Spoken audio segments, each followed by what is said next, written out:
तरफ जहां लोग 2 जून की रोटी के लिए तरस रहे हैं, वहीं गोदामों में सैकड़ों बोरे अनाज सड़ रहे हैं। गोदामों में रखी नमक की बोरियों से नमकीन पानी सीज रहा है, जिससे नमी पैदा हो जा रही है और कई टन में रखे गए गेहूं चावल बर्बाद हो रहे हैं। रांची के अधिकतर गोदामों के अनाज आज बर्बाद होने की कगार पर है। कम से कम 4000 टन चावल और 3000 टन गेहूं पर इसका असर पड़ा है।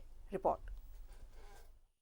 एक और जहां कोरोना महामारी की वजह से लोगों की रोजी रोजगार छिन गए, उनके घरों में 2 जून की रोटी मयस्सर नहीं हो रही, तो वहीं दूसरी तरफ राज्य के खाद्यान्न गोदाम में अनाज बर्बाद हो रहा है। अत्यधिक नमी की वजह से चावल और गेहूं बर्बाद हो रहे हैं और कीड़ाखोरी हो रही है। हालांकि जिम्मेवार लोग इस बात को स्वीकार नहीं करते। मेरा ठीक है, अभी पानी चू नहीं रहा है। ऊपर से हम लोग अभी हाल में ये रिपेयरिंग करवा दिए हैं। यह बात पूरी तरह से सही है कि हाल ही में सरकार ने अपने गोदामों की मरम्मती कराई ताकि खाद्यान्न बर्बाद ना हो, लेकिन गलत भंडारण की वजह से ऐसा हो रहा है। चावल और गेहूं की बोरियों के साथ नमक की बोरियां भी स्टोर कर दी गई है और नमक में पड़ने वाली नमी की वजह से चावल और गेहूं भी बर्बाद हो रहे हैं। यदि सिर्फ कटरू गोदाम की बात करें तो वर्तमान में वहां 4000 टन चावल और 3500 टन गेहूं भंडारित है, जो बर्बाद हो सकते हैं।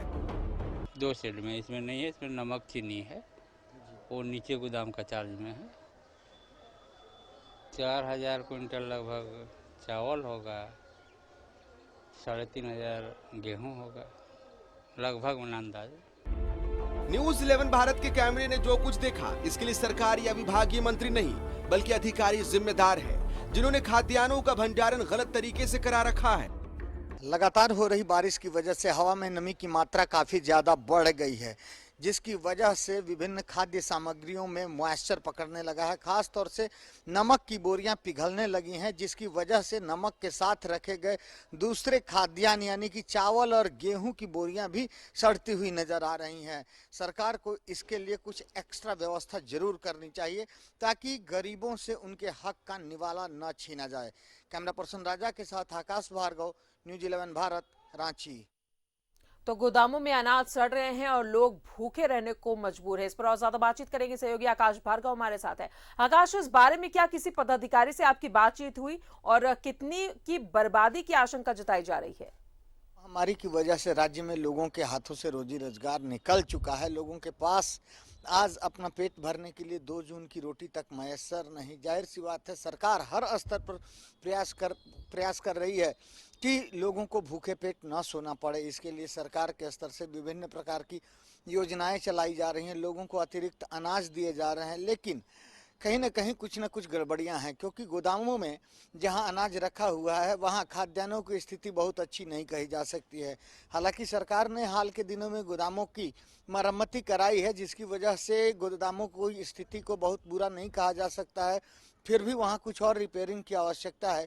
लेकिन जिस प्रकार से भंडारण किया जा रहा है वह बेहद गलत तरीका है, क्योंकि नमक सभी जानते हैं कि बरसात के दिनों में तनिक भी मॉइस्चर लगने से नमक पिघल जाता है। तो नमक के साथ गेहूं और चावल की बोरियों को रखा गया है। जब नमक पिघलता है तो उससे रिसने वाला नमकीन पानी जो है वह चावल और गेहूं की बोरियों के नीचे तक पहुंचता है। सीपेज के कारण उनमें सड़न आरंभ हो जाता है, साथ ही साथ जबरदस्त तरीके से कीड़ाखोरी हो रही है और इसे देखने वाला कोई नहीं है। इसके लिए सीधे सीधे अधिकारी जिम्मेवार हैं, जिनके पास भंडारण की जिम्मेवारी है, जो ये सारा काम देखते हैं। उन्हें कायदे से देखना चाहिए कि नमक का भंडारण अलग जगह किया जाए और दूसरे खाद्यान्नों का भंडारण अलग जगह किया जाए, ताकि ऐसी स्थिति उत्पन्न न हो। जहाँ तक बात है अधिकारियों की, तो चूंकि मैं शाम के समय गया था, इसलिए वहाँ कोई भी अधिकारी मौजूद नहीं था जो हमारे सवालों का जवाब दे सके कि आखिर क्यों एक साथ नमक, चावल, गेहूं इत्यादि का भंडारण किया गया है, और न ही नुकसान का आकलन किया जा सकता है। लेकिन आप यदि सिर्फ कटरू गोदाम की ही बात करें तो वहाँ 4000 टन चावल और 3500 टन गेहूं की बोरियां रखी हुई हैं। तो समझ सकते हैं कि कितने बड़े एरिया में ये सारी जो निचले बोरियां हैं रखी हुई हैं, और उनमें तो सीपेज जा ही रहा है। जाहिर सी बात है कि वो बर्बाद हो रही हैं।